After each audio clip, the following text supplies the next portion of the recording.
The 5 cases that have already been publicly announced before today are all doing quite well. They're asymptomatic. But today, I can announce, we have a 6th case of Omicron. It's a man in his 40s who is currently residing in Cabramatta. He came to Sydney on the same flight last Thursday as a number of other cases. He has spent 6 months in Nigeria, so 6 months in South Africa, or Africa, 6 months in Africa. At this stage, the indications are the missing S gene, which is the first indicator, and we believe that it's likely that it will be confirmed later this afternoon as a definite Omicron case. We'll be able to give the community definite advice by around about 6 p.m, 7 p.m. tonight, hopefully earlier, but it would appear that we do have a 6th case. Early testing indicates that to be the situation. This gentleman the reason he was tested is he does have symptoms, but I understand at this point they're mild symptoms. We're hoping that stays the case. And I thank him for coming forward and for being tested. It's so important. We've asked people from that particular flight to come forward and be tested, and he has done exactly what we've asked him to do again. All the way through this crisis we've had, well, all the way through all the way through the issues that we've had with Delta and the other variants, the community have been with us, and again, the community is with us on this. So I feel confident that we'll continue to manage it well, but I do stress it's important that anybody who has come in from Africa in the last week or two certainly should be, if they have any symptoms at all, getting tested, and preferably getting tested anyway. Can you like Qatar Airlines flight last Thursday? Yeah. Are there any exposure? I think it was QR 908, wasn't it? Any exposure sites? Has he been in the community? The gentleman has been in the community, and Health is currently interviewing him. It only became apparent last night at about 10:30 p.m. that it appeared that he does have the S gene missing, which is the first indicator of possible Omicron. So this morning there are full investigations taking place, discussions as we always do. The health team are working with him about where he has been, but he has been out and about. So again, my alert to the community is watch what happens today in terms of advice from health, and obviously that'll be conveyed through the media as to where he has been. And if you have been in those same locations at the relevant times, please go and get tested. Could we be seeing more lockdowns? I'm sorry? Could we be seeing more lockdowns? What's your name? I don't think I met you. Ruby, ABC. Hello, Ruby. Look, at this stage I'd have to say that the Premier and I as Health Minister are not keen to see a return to lockdowns. As one who has delivered that bad news to the community on many occasions, I feel like it's time for a change in approach. We don't know how many more variants of this virus are going to come. So I think the challenge for us as a government and the other governments, particularly the Victorian government that we're working very closely with, is to strike a different balance to the ones we've had in the past. What about hotel quarantine? Hotel quarantine, we still have 2 hotels, police-managed hotels, operational. We have our health accommodation, our SHARs is referred to, and in each of those there's, I think there's about 600 odd beds available in the SHAR, and about 200 in the police hotels.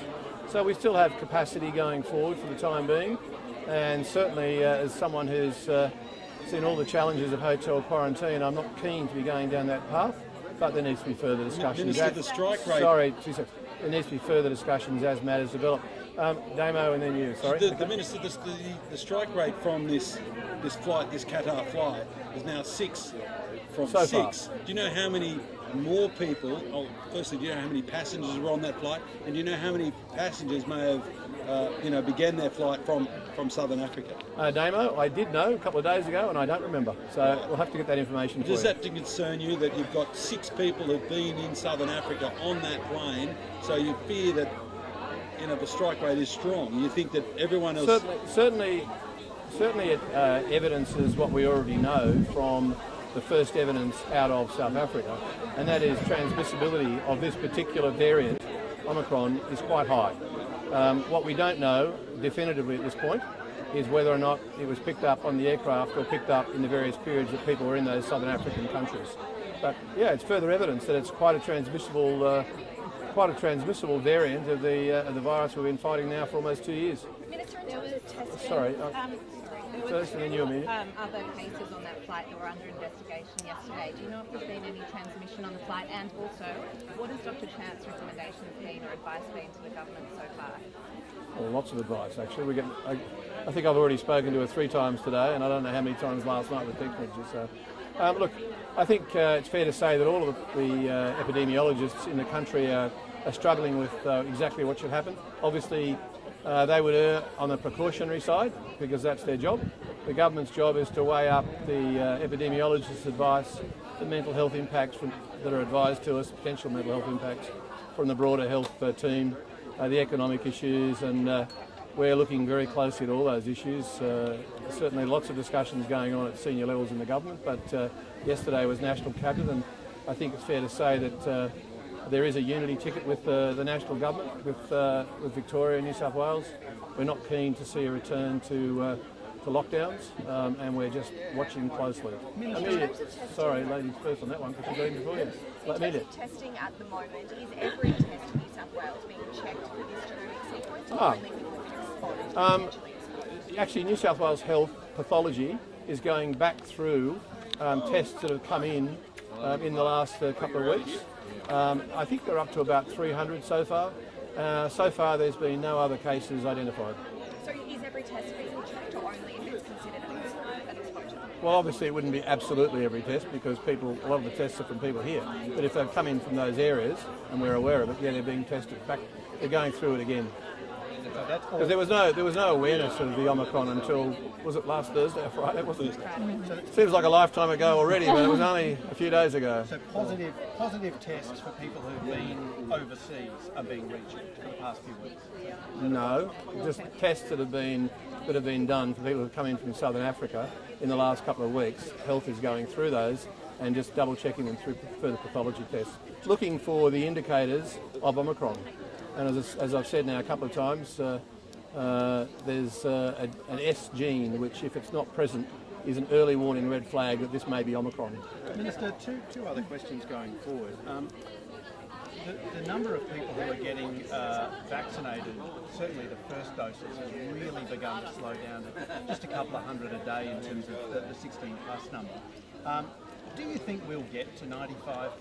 Is that still a realistic target, or is everyone who wants to be vaccinated essentially being vaccinated? What I do know is that in the last 2 days, compared to the similar 2 days last week, booster shots are up by 40%.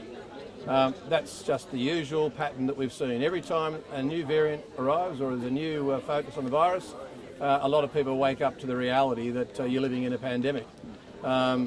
It's a little concerning for me that it takes another virus variant to wake up people, but you know, it is what it is. I think we've got to look at it in a positive sense that more than 94% of all people in New South Wales have had a first dose, and that's extremely good news. But as Minister, I've got to say, for people who are still kidding themselves that they can get away with not having any sort of vaccination, you really are. You really have to wait. So I'll put that another way. It's going to be a bit impolite. I'll try again. People who haven't had a vaccination, the warning here is from Omicron. You're in the real world, folks. Go and get vaccinated because you may well end up with this new variant. How many people have had boosters in Sorry. New South Wales? How many booster shots have we given in New South Wales in total? I could tell you when I finished this interview, and I've got somewhere in my pocket or somewhere on my phone, the numbers for last week's 2 days and this week's 2 days, the 40% increase, but I can't tell you now.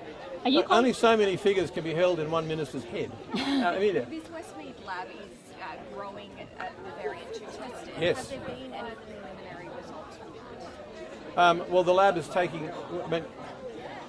we have the most amazing pathology capacity and research capacity here in New South Wales, and the Westmead Research Precinct is world leading.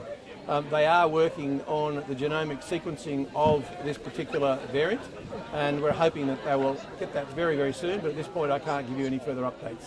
Are you confident that... meant to be off in pretty much all settings except airports, I think, from December 15. With the arrival of Omicron, do you still think we're on track to do that? Look, at this point, I think it's just too early to say. What I can say is that we're very keen to not take any severe actions that have been required in the past. And we're certainly looking forward to trying to make sure that life continues to become a lot more back towards normal than it ever was for the last 2 years. Whether or not masks have to be worn is still a question the government, I think, needs to work through with our health advisors. What I would say, though, is common sense says if you happen to have any health issues, if you happen to be a little older and are more vulnerable because your immune system's not as great, then logic says no matter what the government says, you should wear a mask.